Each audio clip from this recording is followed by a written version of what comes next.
Le Togo a joué la dernière fois contre le Cap-Vert. Un match bof, un match difficile. Mais comme j'ai toujours dit, hein, à la fin, c'est la victoire qui compte. On a gagné, je pense que tout le monde est content, le pays est content, mais en sachant très bien hein, qu'il y a il y a eu beaucoup de lacunes, il y a beaucoup de choses à corriger. C'est surtout dans les bons moments qu'on corrige les lacunes, dans les moments difficiles. C'est pourquoi je dis ça. Bon, après ça, c'est notre langage des footballeurs. Hein. Parce que quand ça va, écoute, il y a des choses, il y a tant de choses à corriger parce qu'on est content, on accepte les critiques, on écoute les gens. Mais, mais quand on n'est pas bon, ben là, de toute façon, c'est difficile. Les critiques sont difficiles à accepter parce qu'à l'intérieur de nous-mêmes, déjà, ça bouillonne, ça nous énerve. Pourquoi on n'a pas été bon, pourquoi on n'a pas gagné, pourquoi on n'a pas bien joué. Et là, je tiens vraiment à féliciter les jeunes parce que ça n'a pas été facile. Mener 2-0 au score à la maison devant le public en sachant très bien que l'équipe, on a une équipe en ce moment qui est très douteuse.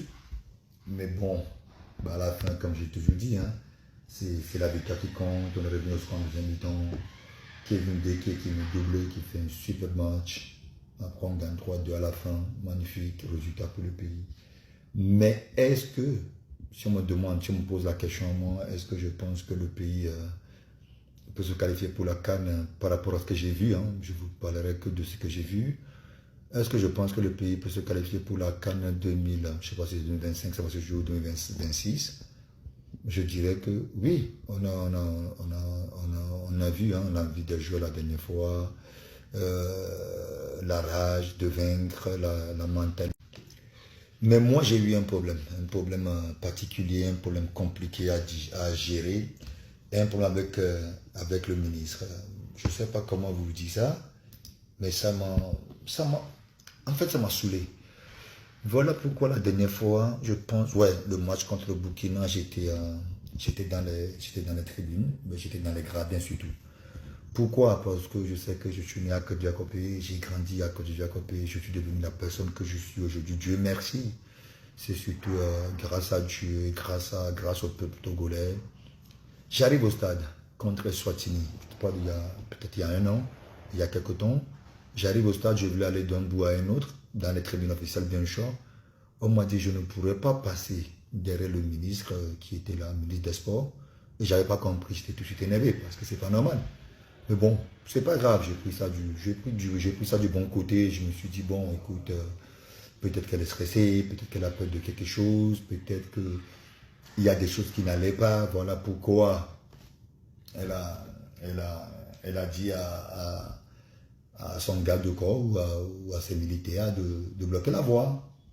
Voilà pourquoi j'ai décidé d'aller dans les tribunes, dans les gradins contre le Burkina. Mais là, j'étais à la maison, ils m'ont encore appelé, ils m'ont envoyé l'invitation comme quoi il va falloir que je vienne au stade pour regarder le match. Je suis parti, il y avait mon petit frère qui était là. Donc je me suis dit, écoute, un dimanche après-midi, c'est beau de regarder le Togo jouer. Donc j'arrive au stade, je vois Sergio Sport qui était de l'autre côté, qui m'appelait, et moi j'allais vers lui, et encore une fois mon bloc. Donc là, franchement, j'ai pété un plomb. J'ai pété un plomb, pourquoi? Quand on arrive au stade, c'est quand même un stade, c'est un lieu public. On est là pour un sport, c'est le même but, on est tous là. Et si le ministre, Madame la ministre, si elle dit qu'on n'a pas le droit de passer derrière elle au stade, franchement, il y a un problème au Togo. Et là, je vous le dis en toute sincérité. Il y a beaucoup de choses qui ne vont pas. Bon, on parle quand même de quelqu'un qu'on doit respecter énormément, quelqu'un qui doit être avec la jeunesse, quelqu'un qui doit être avec nous, les anciens joueurs pour qu'on puisse aller vers l'avant. On n'a même pas 6 mois. Moi, mon point se trouve où? Si, admettons, dans notre tribune officielle, il y a eu tous les présidents des fédérations, il y a eu le président de la fédération, il y a eu le président des clubs, notamment le président d'Agaza, président de l'Étoile Filante, président de Bikini Sport, président de tout. Après, il y a eu les invités. Normal. Maintenant, admettons si moi, chez Imana Adebayor, je ne pourrais pas passer derrière elle au stade, qui pourra passer derrière elle? Mais moi, ça par contre, je n'ai pas compris et je ne sais pas pourquoi Elle a fait ça. Et c'est là, donc, ça veut dire que c'est tout le temps. Attends, c'est quand même le football. Tu es madame la ministre. Si le Togo gagne ou si le Togo marque des buts, on doit sauter sur toi. Moi, j'ai appris comme quoi, quand nous on jouait pour le Togo, quand on marquait des buts, ça rassemblait les gens. C'est-à-dire les nordistes, les gens du sud, tout le monde devient, tout le monde devenait une famille, tout le monde était content parce qu'à la fin de la journée, on était en train de défendre les mêmes drapeaux. Si je vais dans son bureau et qu'elle ne me reçoit pas, il n'y a pas de problème. Si je vais dans son établissement et qu'elle me dit qu'elle ne veut pas me parler, il n'y a pas de problème. Mais là, tu es au stade. Si tu as peur pour quelque chose, pour X raison, la maman, restez chez vous. Vous n'êtes pas obligé de venir au stade. Le stade, c'est pour se faire piétiner dessus, c'est pour que quand le Togo marque, pour que l'émotion prenne le dessus, pour que les Togolais lambda tombent sur vous. Mais quand moi je marquais des buts là, au stade, quand je courais, mais je dansais, je faisais tout, je voyais les ministres, tout le monde sauter dans les bras de tout le monde. Mais heureusement que j'ai fait 20 ans de carrière. 20 ans de carrière, combien de ministres des sports j'ai connu? J'en ai connu peut-être 4 ou 5 ou 6, même peut-être plus. Donc si on doit aller au stade et comme on n'a pas le droit de passer derrière le ministre des Sports, restez chez nous, quoi. Donc voilà, moi je pense que maintenant il va falloir que ça soit clair. Si c'est pour aller au stade et que je n'ai pas le droit, écoute, si on n'a jamais attendu dans l'histoire du monde, hein, on ne va pas prendre que le Togo. Après peut-être que je peux toutefois me tromper. Moi j'ai jamais attendu quelque part comme quoi il y a eu un coup d'état pour un ministre des Sports au stade. Il y a eu un enlèvement d'un ministre au stade. Ils ont tué un ministre des Sports au stade. Donc, elle a peur de quoi? D'autant plus que, c'est pas comme si on gagnait à l'époque. Maintenant, il va falloir que Madame la ministre, le président de la fédération, déjà vous deux, moi je ne suis qu'un petit, qui va avoir bientôt 40 ans, mais l'espérance me fait dire que si vous ne vous attendez pas entre vous, le Togo n'ira nulle part. Et moi, si vous venez au stade et que vous me dites que je ne veux pas que les gens passent derrière moi parce que je suis madame, entre guillemets, la ministre, et si on s'est qualifié pour la CAN, maintenant on n'a même pas le droit de venir au stade. Il n'y a pas de résultats. Chacun fait son truc. Maintenant, s'il y a des résultats. Donc, s'il vous plaît, on va laisser nos égos de côté. Moi, je vous ai dit, quand je suis rentré après la Coupe d'Afrique des Nations 2022 au Cameroun, je vous ai dit, ça ne serait pas normal que le Togo ne se qualifie pas pour la CAN. Je vous ai dit ça, haut et fort. Je vous ai dit, écoute, je suis là, entièrement disponible pour accompagner la sélection, entièrement disponible pour être avec les joueurs. Vous m'avez délaissé, Mais ce n'est pas grave, je n'ai pas besoin de ça. Mais moi, par rapport à ce qu'on a fait, c'est au bout de l'ancien code qu'on tire la nouvelle. D'accord? Mais maintenant, c'est surtout par rapport à ce que nous on a su faire. Quand on voit le Togo malmené, quand on voit le Togo qui perd des matchs, on a envie de pleurer, on a envie de mourir. Admettons, maintenant je fais partie des légendes officiellement de la CAF. On voyage ensemble, je voyage avec tous les anciens joueurs, les J.J. Okocha, les Ladi Diouf, les Samadjian, les Samuel Koufo. Mais je n'ai même pas le droit de parler. Quand on parle de football, je parle de tout. Hein. Quand on parle de tout, oui, j'ai le droit de me mêler. J'ai le droit de placer aussi mes mots. Mais quand on parle de football, on m'interdit parce qu'on dit que ton pays ne gagne pas un match. Donc, vous comprenez? Donc, ça m'énerve, c'est une honte. Comme les gens de Nation me disent que maintenant on est très content de ce que tu as su faire parce que quand on va à l'extérieur, quand on dit Togo et quand on dit Adebayor, les gens reconnaissent le pays. Mais moi, je suis content. Donc, voilà pourquoi, quand le Togo perd des matchs, moi, je peux mourir. Parce que, d'autant plus que nous, combien de fois, on a failli laisser notre peau pour la sélection togolaise de football. Combien de fois on a failli mourir pour le football togolais. Aujourd'hui, on m'interdit d'aller dans les vestiaires. On m'interdit de m'entraîner avec les joueurs, juste pour pouvoir les conseiller. On m'interdit de marcher de zone A à zone B au stade parce que entre les deux zones, il y a Madame la ministre. Où va le monde? Vous croyez vraiment que Elhadji Diouf peut arriver au stade au Sénégal et que le ministre le bloque parce que Elhadji Diouf veut passer derrière lui ou derrière elle? Est-ce que vous pensez que c'est possible que on arrête un Asamoah Gyan au Ghana parce que, mais écoute, je suis parti au Bénin, j'ai regardé un match entier des Béninois avec le ministre des Sports. Bénin, mais il était à côté de moi. Et il était collé à moi. On a parlé du football, on a parlé de tout et de rien. Même quand on rentrait à la maison, c'est lui qui m'a pris dans sa voiture. Maintenant, imaginez que je n'arrive même pas, franchement, à passer derrière la ministre. Vous pensez que je peux rentrer dans sa voiture et vous pensez que le Togo peut gagner un match? Déjà, le ministre, madame la ministre, et le président de la fédération, les deux ne s'entendent pas. Je suis togolais comme vous. Maintenant, il va falloir que ça change. Prenez vos responsabilités et assumez-les. Ça fait 3 cannes. Moi, quand j'ai commencé, et depuis que moi je suis parti de la sélection, les primes de match n'ont jamais changé, et ça aussi, c'est pas normal. Vous imaginez, ça fait 3 ans quand même que je suis parti. Et c'est moi qui ai instauré tout ce qui est prime de campement en sélection, prime de participation à la CAN, prime de qualification pour la CAN, prime de victoire à la maison, prime de victoire à l'extérieur. Et jusqu'à présent, ça n'a jamais changé. Donc ça fait peut-être 10 ans que j'ai instauré ça. Mais il y a eu évaluation, il y a des trucs qui ont monté, il y a des trucs qui ont descendu. Mais il va falloir que le Togo décide. Soit on augmente un peu les primes des joueurs, soit on diminue. Maintenant, on parle des infrastructures. Il n'y a pas de problème, on n'a même pas de terrain. Le terrain Kégé, on a que Kégé quoi. Donc si pour X raison, il y a un problème, on ne peut même pas jouer ailleurs parce que le terrain, votre terrain synthétique là, municipal là, ça ne sert à rien. Ça ne sert absolument à rien du tout. Et c'est là où j'étais le plus nul de ma carrière. Parce que le terrain est pourri. Donc, mettez les joueurs dans de bonnes conditions. À chaque fois, on dit, pourquoi le joueur dans son club respectif, il est trop fort, et quand il vient en Afrique, il n'est pas bon. Mais il n'est pas dans les mêmes conditions. Pour aller au match en Europe, on ne prenait même pas nos chaussures. Juste pour vous dire, quand j'étais à Madrid, même quand on part au match à Madrid, il y a quelqu'un qui nous a amené 3 slips. Donc tout ce que nous on prenait, c'est nos parfums, nos déodorants et tout ça. Mais au Togo, tu dois tout faire. Tu arrives dans la chambre, il n'y a pas d'eau. Tu arrives lundi ou mardi, vous devez partir mercredi soir. Finalement, vous allez quitter le pays vendredi soir. Vous arrivez dans un pays où vous allez prendre le bus pour faire 7 heures de route. Alors que vous avez déjà fait 3-4 heures de vol, ben, c'est normal que tu ne peux pas être à fond. C'est normal que le corps est fatigué. C'est normal que tu ne peux pas avoir des résultats. Mais quand on voit le cas sénégalais, mais le Sénégal, cette année, ils ont tout raflé sur le continent.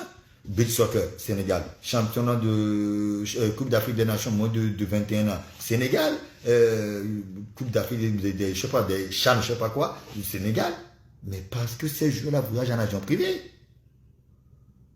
Les joueurs-là voyagent en avion privé, ils arrivent, vont directement à l'hôtel, il y a le cuisinier qui est dans l'avion avec eux.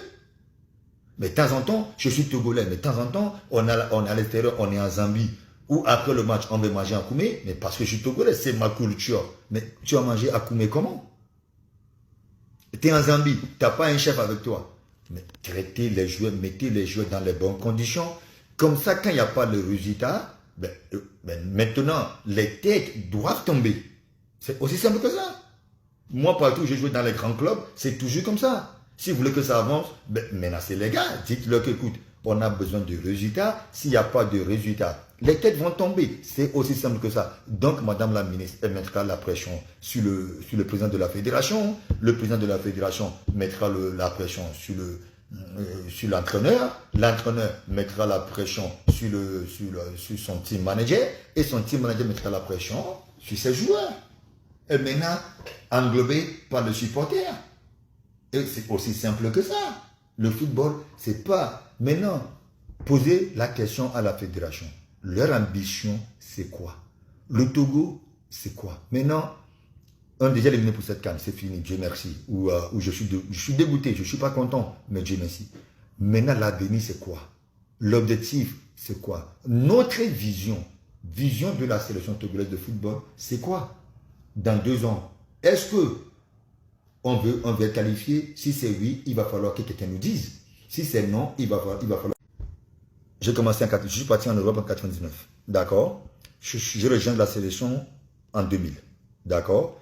2000, donc je vais vous faire l'historique de la sélection togolaise de football. Le Togo est qualifié pour la CAN 98. Je n'étais pas présent parce que j'étais très jeune. 2000, le Togo se faisait éliminer. Le Togo s'est qualifié pour la CAN Mali 2002. C'était ma toute première CAN. Le Togo se faisait éliminer. Le Togo se fait éliminer la CAN 2004. L'histoire, mais là où le Togo est rentré dans l'histoire footballistique, dans le football au monde, c'est 2004-2005.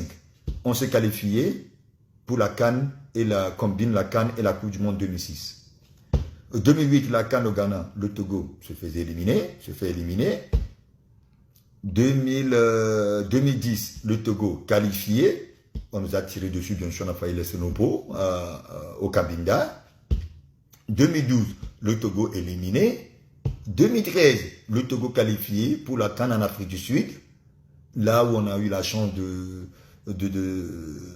faire notre toute première quart de finale de la CAN. 2015, encore une fois, le Togo éliminé. 2017, le Togo qualifié pour la CAN au Gabon. 2019, Togo éliminé. 2021, Togo éliminé. 2023 ou 23-24 combiné, Togo éliminé. Donc ça fait 3 fois de suite. C'est pas normal. Le président de la fédération, ça fait des années il est là. Je ne pense même pas qu'il a déjà fait une CAN avec le Togo. C'est pas normal. Madame la ministre, elle est là, il n'y a pas de résultat, mais elle vient au stade avec des gardes corps, on ne peut pas passer derrière elle, on ne peut pas la saluer. Donc, mais à la fin, il n'y a même pas de résultat. Moi, je faisais le malin au pays parce que j'amenais du résultat. Moi, je faisais, oui, je suis chéri parce que je savais que j'allais gagner le match pour le pays. Donc, pour moi, déjà, il y a un gros problème. Maintenant, pour le vous aussi, hein, si moi, à chaque fois qu'on me dit, ouais, chéri, tu as un rôle à jouer. Mais sachez que vous aussi, vous avez un rôle à jouer. Si quelqu'un se lève de chez lui, il vient, lui aussi, il est au stade, il fait, oui, ça va aller, ça va aller. Ça ne peut que aller. Donc, ma voix, oui, ma voix porte parce que j'étais dans le domaine avant vous où je connais mieux parce que j'ai eu la chance de faire une petite carrière. Là, on parle de football.